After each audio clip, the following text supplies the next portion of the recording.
Le thème de ce séminaire, de cette conférence, c'est l'indivisibilité. Indivisible. On ne peut jamais séparer le Nouveau Testament, ce qu'on appelle le Nouveau Testament, Brit Hadasha, la Nouvelle Alliance, avec l'Ancien Testament. C'est toujours un peu compliqué, évidemment, d'expliquer ces choses, parce qu'on a tellement l'habitude de constater qu'il y a une séparation entre les deux. Et ce soir, je voudrais, à partir d'un texte extrêmement, mais je pense le plus basique du basique, celui qu'on lit probablement le moins à travers les lettres de Paul, vous montrer comment Paul est en train d'exprimer quelque chose d'absolument, mais gigantesque. Donc, on ne peut pas séparer. Vous savez, le problème, hier, j'étais dans une église, hier soir, et je faisais une introduction à la Torah. Et beaucoup de monde est venu pour écouter cette introduction à la Torah. Et nous nous rendons compte que beaucoup de chrétiens, ce n'est pas une critique du tout, c'est simplement un fait constaté, qu'il y a beaucoup de chrétiens qui ne comprennent même pas, je dirais, le minimum de ce qu'est une pensée juive hébraïque. Mais il faut comprendre une chose. Je voudrais vous dire, premièrement, une chose très importante. C'est qu'on ne peut pas lire, enfin, je vais le dire autrement parce que ce serait mal exprimé, mais on ne devrait pas, voilà, c'est mieux dit, on ne devrait pas lire la Bible, la Torah, les prophètes, même le Nouveau Testament, avec une pensée qui est une pensée grecque de notre société, de notre civilisation, parce que le raisonnement est très différent. Alors qu'en réalité, la pensée hébraïque est hors du système dont nous utilisons en général. C'est pourquoi il y a toujours des problèmes de compréhension lorsqu'on lit le livre de Bereshit et de la création du monde, le livre de l'Apocalypse, parce qu'en fait, ce ne sont que des codes de Torah. Et si on le lit dans un système purement, je dirais, chronologique, on est déjà complètement à côté du système.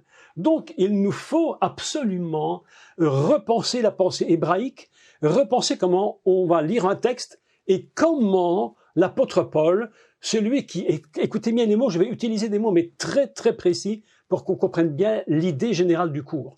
Comment Saul de Tarse, le juif religieux extrême, est devenu Paul, le disciple de Yeshua, et qui ne pouvait en aucun cas séparer entre ce que nous appelons, nous, et là je pèse tous les mots, ce que nous appelons, nous, le Nouveau Testament et l'Ancien Testament, qui n'existait absolument pas à l'époque des apôtres.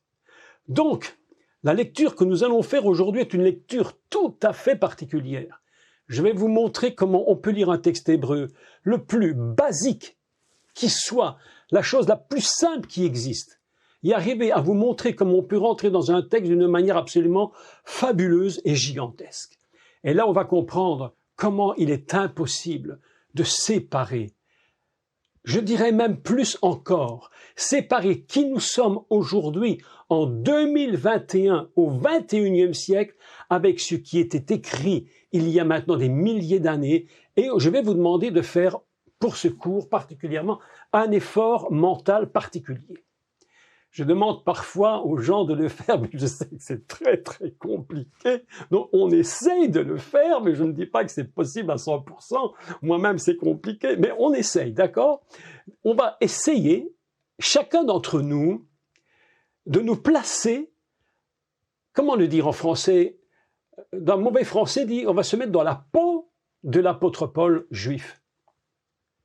Parce que sinon, ce sera très compliqué de nous mettre dans la peau de Paul, qui est chrétien au XXIe siècle, on ne comprend plus ce qu'il raconte. Et alors, ce qu'il dit, si important, perd de sa substance, parce que nous fonctionnons dans un système qui n'est pas le système que Paul utilise. Donc, aujourd'hui, en introduction à cette conférence de 3 jours, demain, nous allons parler de choses bien différentes. Nous allons parler d'un thème absolument formidable sur une seule lettre hébraïque.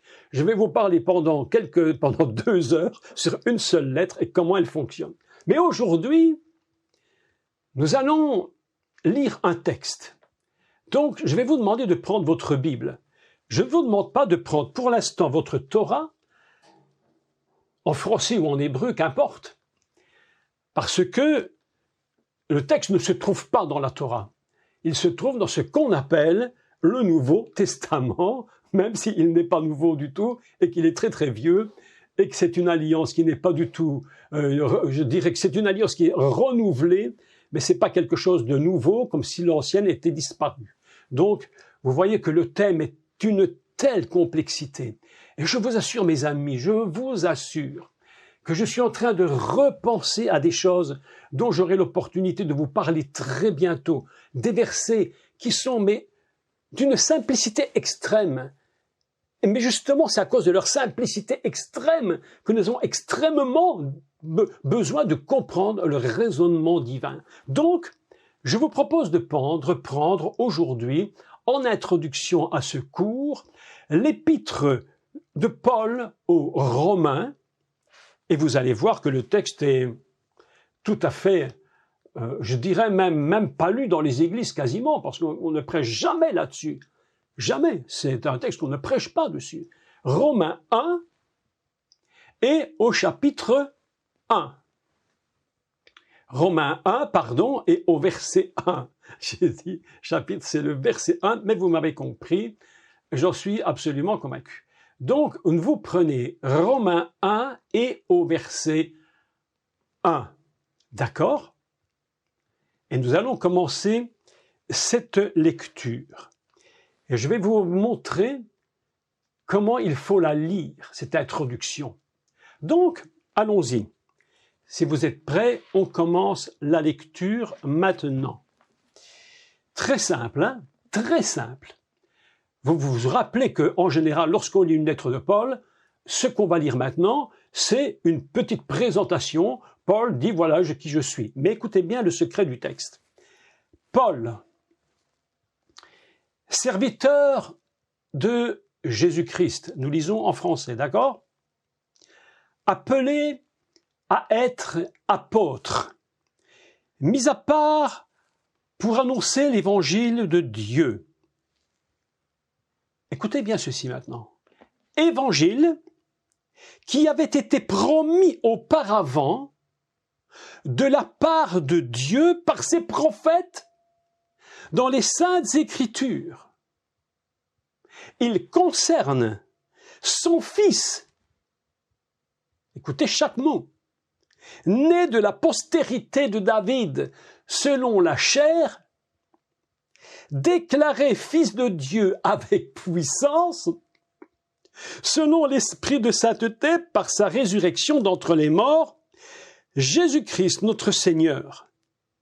Par lui, nous avons reçu la grâce et l'apostolat pour amener en son nom à l'obéissance, à la foi, les païens. Je n'aime pas les païens, on va dire les goïms, parce que le mot païen ne veut plus rien dire en français. C'est un mot qu'on a complètement exilé de sa réalité.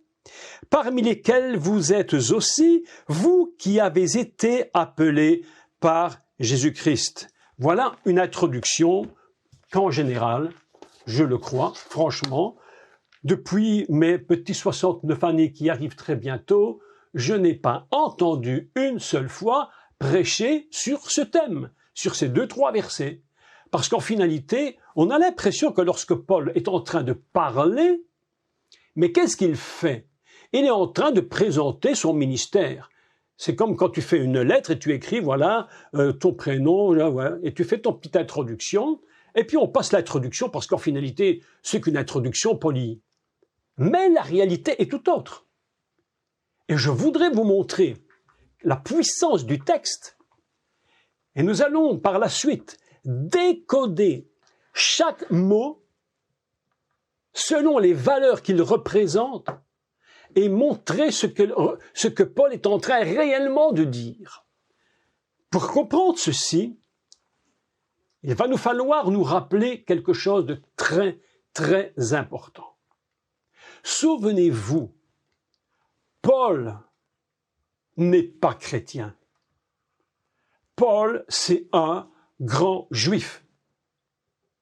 Absolument versé dans la Torah, et il le dit lui-même, plus que tous les jeunes hommes de son âge, il est extrêmement érudit, il étudie au pied des maîtres d'Israël et il est parti dans une loi absolument incroyable. Et vous allez comprendre le secret de cette loi, que lorsque cette loi n'a pas reçu l'Esprit de Dieu, et lorsqu'elle n'est pas touchée par la grâce, et là c'est toute une explication, la loi qui devrait normalement être là pour nous apporter de la grâce et faire comprendre ce dont nous avons réellement besoin devient une loi extrêmement violente.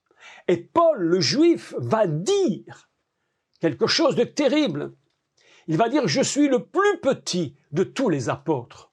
Alors qu'en réalité, beaucoup de gens le considèrent comme le plus grand, en disant ce qu'il a écrit est absolument phénoménal, ce qui en soi est vrai. Et pourtant, lui se considère comme étant le plus petit de tous parce qu'il dit une vérité mais imparable. Et là, c'est le secret justement de l'union entre ce qu'il est et ce qu'il était, c'est-à-dire que, dit Paul, il va dire ça, il va dire ceci, moi, écoutez bien le texte, Paul, serviteur de Yeshua HaMashiach. Mais mes amis, cette petite phrase, je ne sais pas si vous imaginez à quel point elle est incroyable. Lui, le Saul de Tarse, le grand juif, celui qui disait ouvertement dans son procès « Moi, je suis le plus petit de tous. Moi, je ne suis pas quelqu'un de si important parce que moi, Paul le Juif, j'ai tué par la loi. J'ai été chercher les chrétiens par la loi. Mais voilà que quelque chose s'est produit. Je suis passé d'un état à un autre. » Mes amis, l'apôtre Paul, lorsqu'il écrit « Paul, serviteur de Jésus-Christ », c'est toute une histoire. C'est le juif religieux à l'extrême. C'est le juif extrêmement religieux, celui qui a tué, celui qui se vantait d'avoir tué Étienne. Lorsqu'il disait, lorsqu'on l'a déshabillé pour le lapider, on mettait ses vêtements à mes pieds. Voilà le personnage qui tout à coup a complètement basculé et il est en train de dire Paul, serviteur évêque, et on dit évêque, qu'on peut traduire également par esclave. On pourrait traduire le mot Paul esclave de Yeshua HaMashiach. Paul est vêde. Je suis devenu l'esclave de Jésus. Autrefois, j'étais esclave de la loi. Et à cause de cela, j'étais devenu un homme extrêmement violent. Mais voilà qu'aujourd'hui, j'ai basculé. Vous me dites, mais tout ça, on le sait. Mais mes amis, si vous comprenez bien qui est le personnage, vous vous imaginez ce qu'il est en train d'écrire. Moi, Paul, esclave du Messie, celui qui lui... Alors, vous savez, quand Paul était sur le chemin de Damas, lorsque la voix s'est fait entendre, et lui a dit, Paul n'a jamais dit, mais que dois-je faire, que dois-je faire? Il a dit, mais qui es-tu? Voilà la question. Ce n'est pas que devons-nous faire, que dois-je faire, mais qui es-tu? L'introduction que je fais est très importante pour comprendre que le lien qui va se produire entre ce qui est maintenant avec Paul, avec nous, et ce qui était autrefois. Paul dit, esclave du Messie, Yeshua, appelé, mis à part, texte absolument fantastique, mis à part, on appelle ça Mikudash, on appelle ça Mikudash, mis à part. C'est-à-dire, dans ce mot, on entend Kodesh, on entend la sainteté, mis de côté par Dieu lui-même, pour ne plus être ce que j'étais, mais pour devenir maintenant quelqu'un de nouveau. Mis à part, c'est un mot qui est construit sur la racine de sainteté. On n'est pas mis à part, mes amis, pour Dieu. Écoutez-moi, c'est très important. Pour Dieu, on n'est pas mis à part si nous ne sommes pas dans la fonction de la sainteté. Il faut que nous soyons mis à part parce que Dieu a vu en nous quelque chose que probablement personne n'avait vu. Vous imaginez la personne de Saul de Tarse. Mais qui aurait choisi ce monsieur? Personne ne l'aurait choisi. C'était impossible. Qui aurait choisi l'apôtre Pierre? Personne ne l'aurait choisi. Et voilà que Dieu dit, toi, je t'ai mis à part. Ces textes, mes amis, sont d'une force incroyable dans l'introduction de la lettre de Paul. En réalité, si je paraphrase, qu'est-ce qu'il dit? Moi, Paul, j'étais un assassin. J'ai tué pour la loi, à cause de la loi. Et voilà qu'aujourd'hui, je vous dis en introduction, celui que vous connaissiez n'existe plus. Aujourd'hui, moi, Paul, esclave de Yeshua HaMashiach, appelé à être envoyé. Littéralement, apôtre, c'est envoyé en hébreu. Appelé à être envoyé pour, écoutez-nous, le texte est fabuleux, pour annoncer la bonne nouvelle. On appelle ça het besorat. Besorat, c'est porter une bonne nouvelle. Jusque-là, écoutez, jusque-là, on peut se dire, si le texte s'arrête là, si il s'arrête à cet endroit, et si Paul avait arrêté son texte, s'il avait stoppé son écrit à là, quelque chose aurait manqué véritablement. Parce qu'on aurait pu se dire, voilà que Paul est en train de dire, je suis un bon chrétien maintenant. Et je m'occupe uniquement de cela. Le reste n'a plus d'importance. Mais voilà que Paul est en train de dire quelque chose. Je suis venu pour annoncer la bonne nouvelle. En réalité, écoutez ce qu'il dit par la suite. Et là, c'est le secret, vraiment du secret de la connexion entre ce qu'il est et ce qu'il était, ce qu'il est aujourd'hui dans le Mashiach et ce qu'il était autrefois dans la loi. Et là, il y a quelque chose qu'il faut absolument découvrir. Et c'est ce qu'il dit maintenant, et là, nous allons parler sur ces thèmes maintenant. Pour bien comprendre le décodage hébraïque des mots. Écoutez bien ceci. Donc, relisons le texte tranquillement et puis avançons.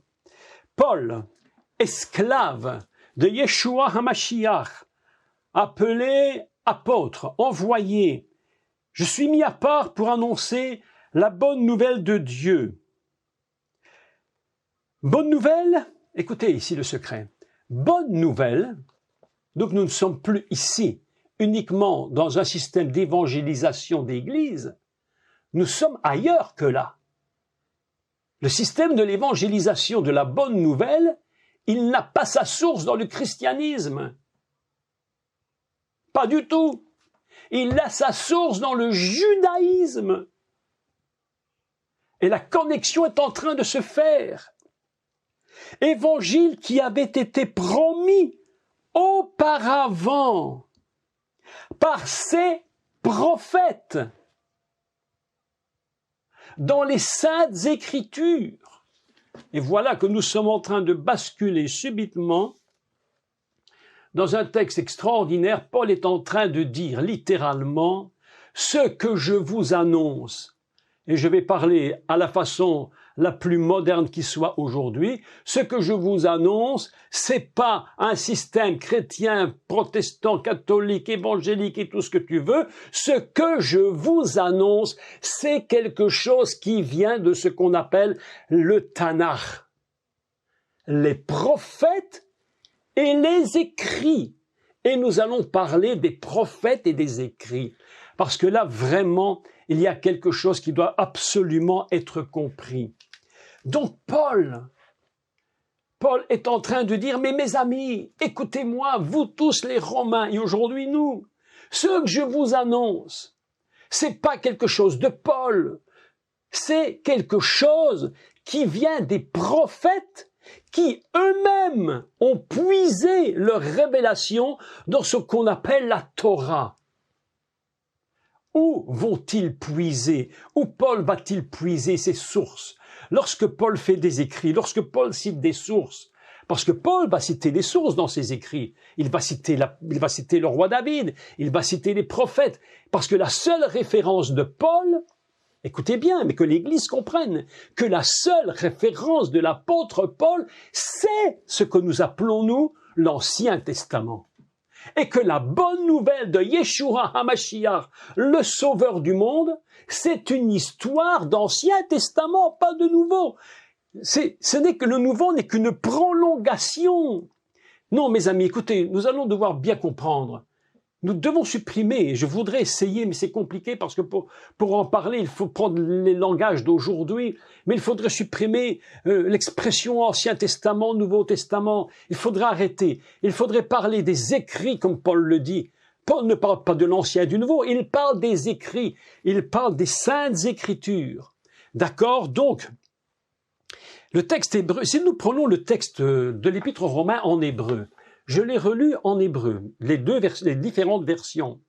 Et j'ai vu que Paul disait qu'il était appelé pour promouvoir. J'aime beaucoup le mot. Il va promouvoir la bonne nouvelle qui était annoncée par les prophètes. En hébreu, on dit Bepi Neviahav, dans la bouche des prophètes. Donc les prophètes avaient annoncé la bonne nouvelle du salut en Mashiach.